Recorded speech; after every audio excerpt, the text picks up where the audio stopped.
A co je za tím kopcem?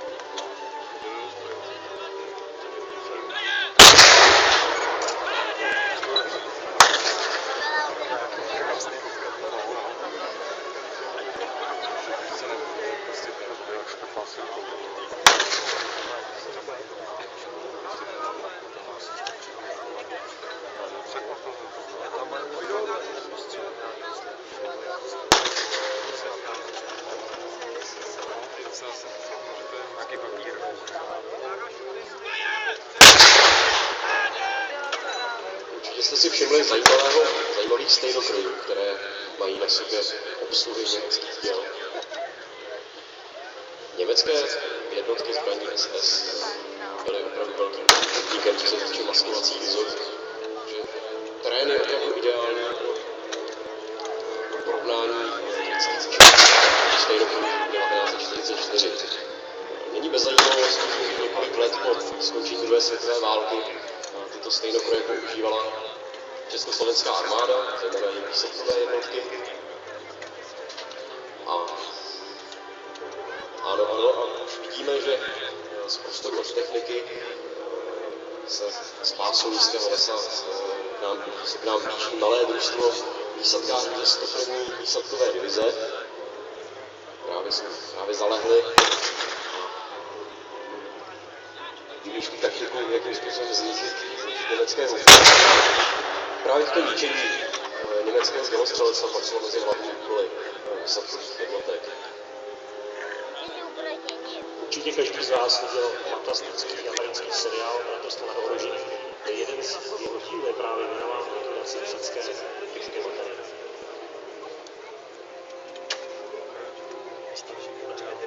Zatím nic netušící vojáci zbraní SS stále připravují ručnice v Alpě.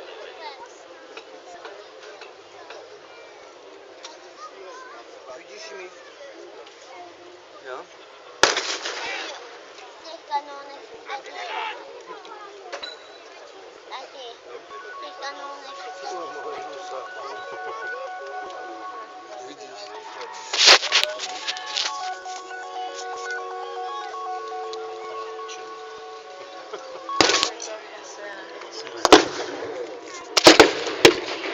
Jak asi tušíte, dneska úplně musíme vylodění na invazních plážích, protože k tomu nám tady chybí moře, ale naše ukázka se odehrává 7 metrů dále od vylodění, kde právě američtí aktivisté připravují prostor pro hladký příchod vysazených vyloděných vojáků.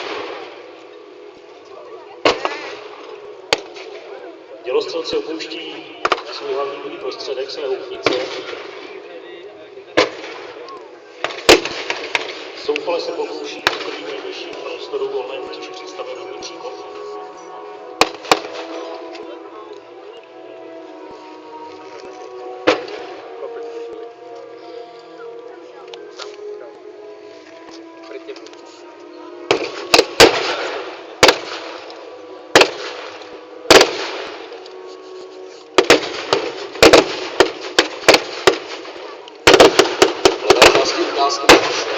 Bezvadnou práci amerického medika, který pomáhá svému zraněnému kamarádovi.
Nepřátelskou baterii může.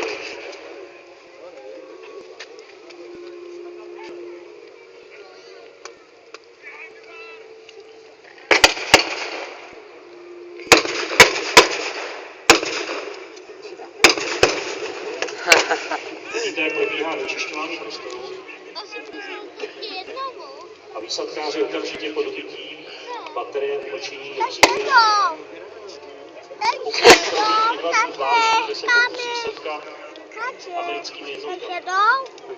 Velení německé armády ovšem mezi tím uvedlo všechny jednotky do plné bojové pohotovosti a dokáže bezpečné prosazování obranných přezů.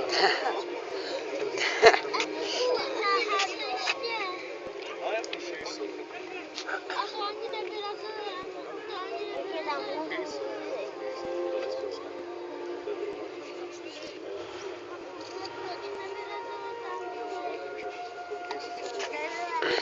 To je dobře, tam. Už jsme nastartovali.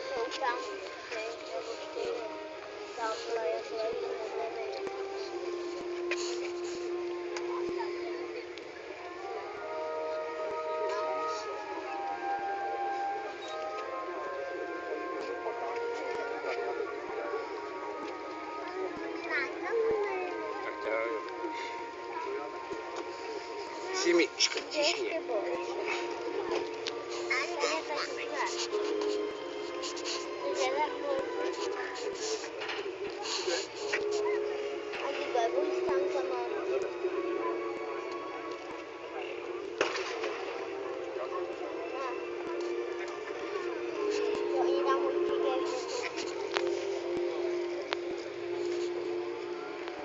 A naše američtí výsadkáři zlikvidují nepřátelské německé houfnice, tak musím vyhlásit první ztracené dítě.